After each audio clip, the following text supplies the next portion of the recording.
Hello everyone and welcome. This is Sue Shrimp Breeders, and this is going to be the second part to a series that I've started about my 20-gallon long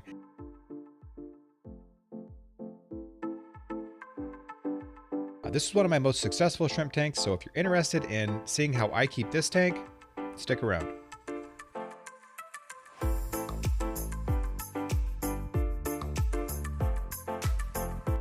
This tank is full of hybrid shrimp and it is going on about 1.5 years in age, and I'm absolutely loving everything about this tank.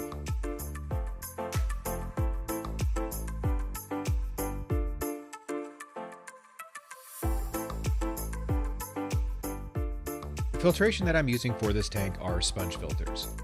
The sponge filter that you see in front of you is a Hydro 5. It doesn't really matter the brand as long as it's a sponge filter that will not suck up baby shrimp.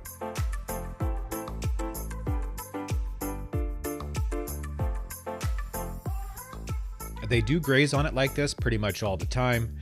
They really love it, especially after I do a water change and I do a sponge cleaning. I'm not sure why. I think it might be because it possibly brings some of the biofilm to the surface of the sponge filter and gives them a little bit of food after I do a cleaning.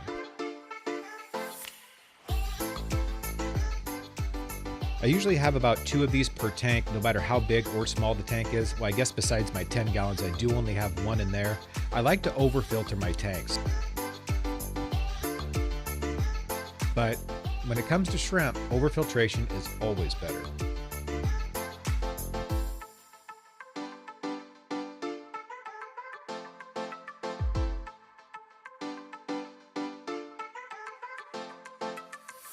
I am going to go over some of the foods that I feed because there's a couple of them that really stand out to me when it comes to keeping shrimp. And one of them is the food that you see in front of you on the little leaf there is called snowflake. It's the little white flakes. It kind of looks like shrimp molds. But what it is it's a soybean husk or a soybean hull that basically gets spread around the tank like snowflakes. That's why it's called snowflake. And it does get everywhere. It's a little bit messy, but when it comes to shrimp grazing, because that's what they love to do the most, this food is excellent.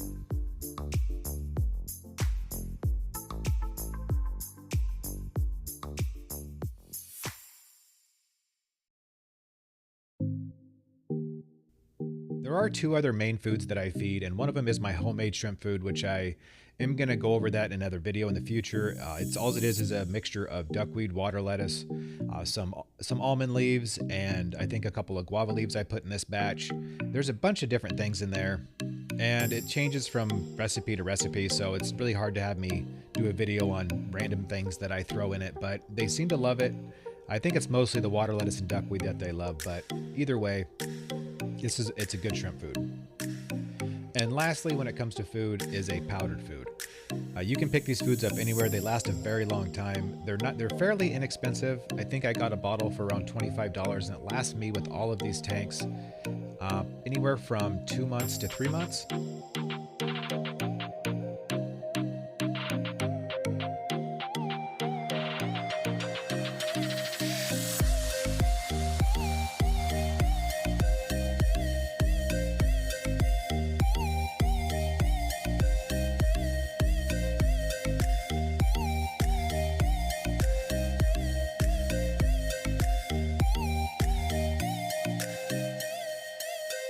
There are a couple kinds of snails in this tank, which are ram's horns and Malaysian trumpet snails. They are not needed in shrimp tanks, but I do like them in mine.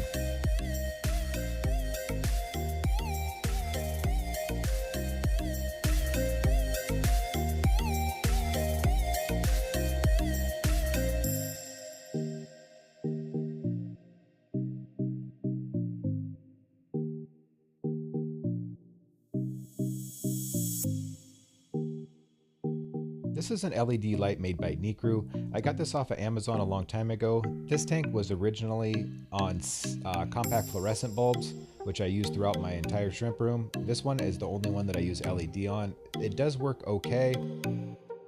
I do think that my compact fluorescents would grow plants better though.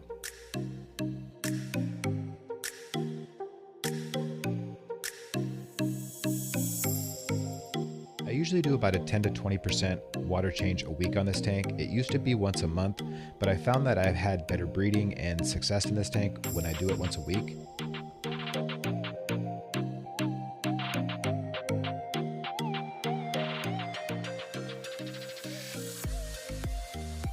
I use the same substrate in all of my caridina tanks, and the substrate I'm using in this tank is called ADA Amazonia. ADA does make a bunch of different kinds of soils and sands. For these setups, I have been using ADA Amazonia Normal. This substrate, what it does is it will buffer the water to keep it at the water parameters which the caridina shrimp really enjoy. I've had pretty good breeding and pretty good success in most of all of my shrimp tanks when it comes to my caridinas using the soil. It does take a little bit longer to cycle because it is the normal. It releases a ridiculous amount of ammonia, but I have found this to be pretty beneficial in plant growth, and it helps to get my tanks really jump started when I cycle my tanks. I think that's going to be just about it for this video. If I left anything out, be sure to leave a comment below. And if I left too much out, maybe I'll make a part 3 to this. I'm not quite sure. But if you're not subscribed, be sure to hit that subscribe button. And if you like this video, give it a thumbs up. I hope everyone has a wonderful day, and cheers.